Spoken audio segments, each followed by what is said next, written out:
சாப்பிட நல்லா டேஸ்டியாகவும் இருக்கணும், அதே டைம்ல ஹெல்த்தியாகவும் இருக்கணும்னா கண்டிப்பாக இந்த மில்லட் பொங்கல் வந்து ட்ரை பண்ணி பாருங்க.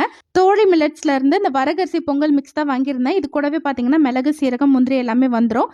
இது அப்படியே குக்கருக்கு மாற்றிட்டு நல்லா கழுவிக்கோங்க.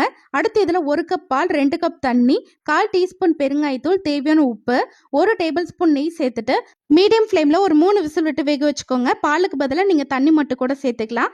அடுத்து ஒரு பேனில் 4 டேபிள் ஸ்பூன் நெய், மிளகு, சீரகம், பொடியாக கட் பண்ணி இஞ்சி, கொஞ்சமாக முந்திரி பருப்பு, கருவேப்பிலை சேர்த்துட்டு நல்லா ஃப்ரை பண்ணிக்கோங்க. இது அப்படியே ரெடி பண்ண பொங்கல் கூட சேர்த்துட்டு எல்லாத்தையும் நல்லா மிக்ஸ் பண்ணி விட்டுட்டிங்கன்னா சூப்பராக பொங்கல் வந்து ரெடி ஆகிடும். வரகு மட்டும் இல்லாமல் இன்னும் 5 வெரைட்டியில் சிறுதானிய பொங்கல் மிக்ஸுமே சேல் பண்ணுறாங்க. இது மட்டும் இல்லாமல் கருப்பு கவுனி, மாப்பிளை சம்பா, முளைக்கட்டிய கேழ்வரகு, கொள்ளு கஞ்சின்னு 24 வெரைட்டிஸ்ல கஞ்சி பவுடர் சேல் பண்றாங்க. நமக்கு பிடிச்சமான கீரை பவுடரை அவங்க கிட்ட சொல்லி கலந்து நம்ம வாங்கிக்கலாம். எந்த ஒரு ப்ரிசர்வேட்டிவ் ஆட் பண்ணாம 2 ஹவுஸ் ஒய்ஃப் சேர்ந்து தான் இதை ரெடி பண்றாங்க. வேர்ல்டு வைடு ஷிப்பிங்குமே இருக்கு. உங்களுக்கு இந்த ப்ராடக்ட்ஸ் வேணும்னா ஸ்கிரீன்ல உங்க டீடைல்ஸ் கொடுத்துருக்கேன், செக் பண்ணி பார்த்துக்கோங்க.